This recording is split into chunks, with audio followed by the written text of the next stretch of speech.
My friend Amanda had come to visit, and this was the first time that she had seen the house. Julie was very excited about her new house. It was really gorgeous. I loved it. Julie told me about a couple little weird things, but it was nothing big, nothing scary. We were sitting on a couch, and we had decided to listen to some music. So Amanda put one of her CDs in. She's up there, clicks the play button. Music starts going, and all of a sudden we hear a crash. A vase come flying off the shelf and landed at Julie's feet and almost hit her. It lifted up off this thing, flew at me, and smashed. Dogs were out in the yard. There was no way they could have bumped it. The only ones standing were my mom and Amanda, and they were a good 5-6 feet away from the stereo stand.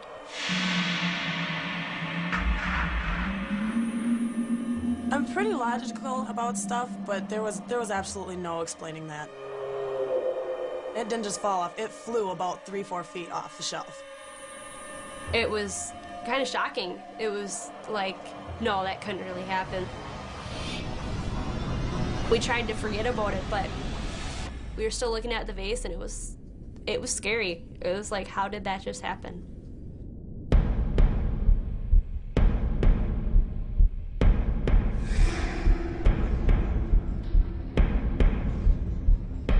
One night I woke up and Gizmo was acting even weirder than he usually does. He was on his feet, growling. I was almost trying to yell at him to lay back down. And this time, he would not budge.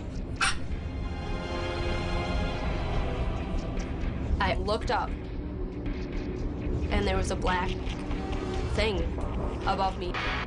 It scared me to death.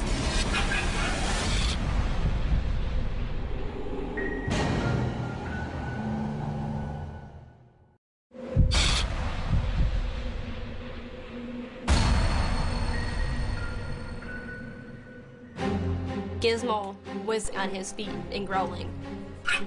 I looked up, and there was a black thing. It was pure darkness, like a black mist. And you could feel it had gotten so cold. The first thing I could do was to think like when you're a little kid to hide. So I pulled the covers up over my head, and Gizmo would not let down. And then finally he stopped growling. And I pulled the covers back and it was gone.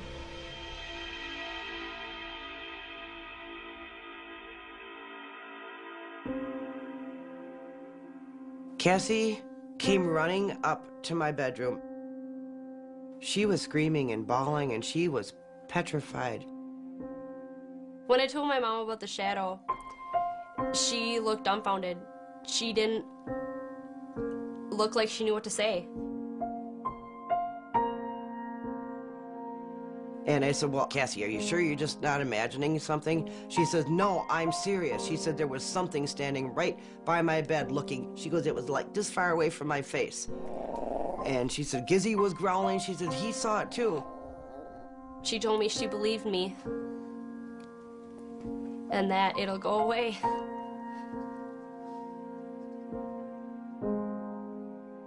I was like, this can't be happening. I finally have my own room. I finally have my own space.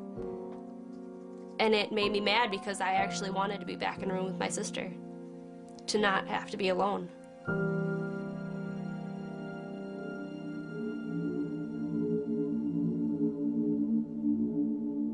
My friends at school were always asking, and they'd be like, oh, well, we just heard rumors about your house. And I'm like what? And they'd be like, oh, well, never mind, they're probably just rumors.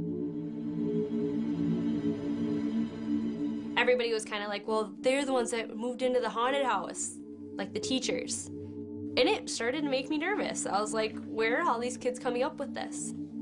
They lived here longer than I did, so apparently they knew something.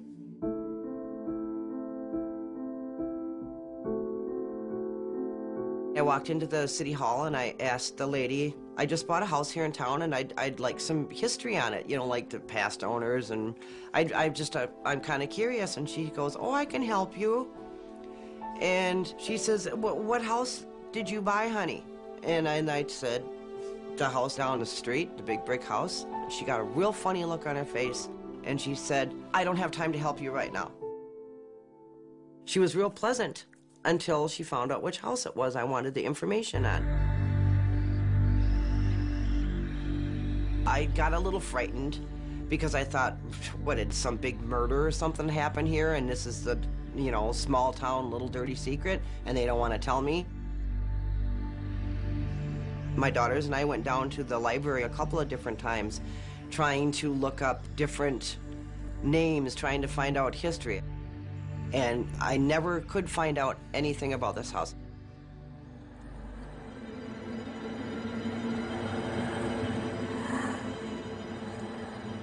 One night I was doing homework, and I was sitting on my bed.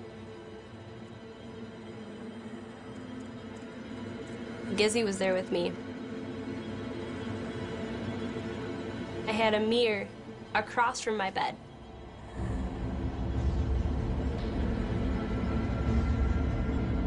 And I don't know why, but I felt this urge that I had to look in the mirror. It was almost as if I was in a trance. And I kept hearing Gizmo beside me, doing his little grumble, and then all of a sudden he just started growling. All this time I could not move my eyes away from that mirror. And there was nothing in the mirror except for me and him. And all of a sudden I got really, really angry. I was getting angrier and angrier.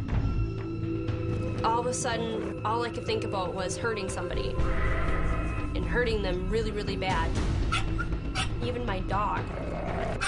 And then my whole body got really, really warm. And one part of my face felt like it was burning. And right when I comprehended that it was burning, it turned ice.